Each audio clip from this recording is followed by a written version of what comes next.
समर्था. चला तर मग मालवण सफारीसाठी रेडी आहात? हो, व्हिडिओ बघू नो. सार्थक गेला होता ना मालवण सफारीवर. चला आपण तर जाऊ, बघू तरी काय काय बघण्यासारखं आहे, काय काय फिरायचं आहे. आलं वाटतं. तोंडोली बीच आलं. तोंडोली बीच बघा, किती छान समुद्र, किती शांतता. हां, झाली बघा फोटोला सुरुवात. नुसती सेल्फी आणि फोटो, दुसरं काय येते का आपल्याला? आई शपथ, आता ह्यांचं काय खरं नाही. कॉलेजमध्ये नुसत्या ह्यांच्या ग्रुपकडे मुलीच बघत असतील असं मला वाटतंय.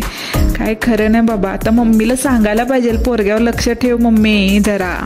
चला, ह्यांना कशाला बघायचं, आपण वेगवेगळे पॉईंट बघूया. आई शपथ, हे सारखी पोच काय राडाच केला म्हणायचा पोरांनी. आई शपथ, काय बुचकया मारा. अरे नाही, बुचकया नाही मारत ते. वॉटर ॲक्टिव्हिटीसाठी आले तो दांडी बीचवरती. मग त्यांची बोट येणार आहे वाटतं. बोट आली की जाणार एकदा वॉटर ॲक्टिव्हिटी करायला. किती मजा येत असेल ना. मला पण आवडतं वॉटर ॲक्टिव्हिटी करायला. मी पण अजून नाही केलेली. आपण जाऊया सगळेजण. जाता बघू हे काय काय करतात. अरे हां, हे बोटीतून निघालेत वॉटर ॲक्टिव्हिटीसाठी. म्हणजे बोटीतून जाणे की ॲक्टिव्हिटीज झाली म्हणा. तर मला पण करायची आहे आणि मी करणार आहे. नेक्स्ट टाइम मी ह्याला सोडून जाणार, मी माझ्या मैत्रिणींच्या बरोबर.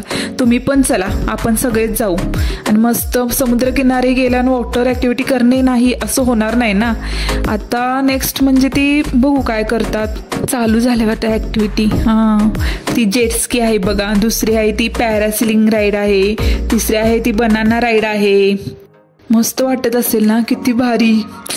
आणि ही दुसरी बोट ना, हा दुसऱ्या बोटीतून तो बोलला मला की स्कुबा डायव्हिंगसाठी आम्ही निघालो होतो म्हणून. दिसते बघा ते स्कुबा डायव्हिंगमध्ये मस्तपैकी. काय मजा येत असेल ना. की माझ्या सगळ्यात जी आवडती राईड असेल ना ती स्कुबा डायव्हिंग असेल. आणि त्यानंतर पॅरासिलिंग येणार. सनसेट आजच्या दिवसाचा शेवट. उद्या जाणार आहे ती सिंधुदुर्गला. बॉडी बिल्डर पोज आला दुसरा दिवस. सिंधुदुर्गमध्ये आलेत ते आता.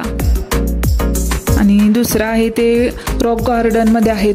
काय फोटो नुसते काढायचे, सेल्फी काढायची मजा नुसती धमाल मित्रांच्याबरोबर. कॉलेज लाईफ एकदाच असते आणि जगून घ्यावं माणसांनी.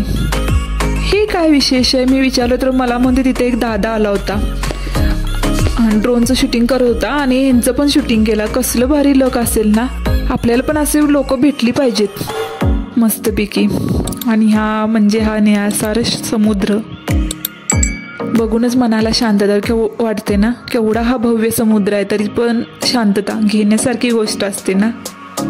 सगळं काही सोडून यावं आणि समुद्रकिनारी बसावं असं वाटतं मला. आणि ह्या जोडीला सूर्यास्त असेल तर सोन्याहून पिवळं. परतीचा शेवट जो असेल तो सूर्यास्ताने एक आठवण असते. ती सूर्यास्ताने येणारा दिवस घेऊन येतो तो सूर्यास्त. मी तर नक्की भेट देणार, तुम्ही पण द्या.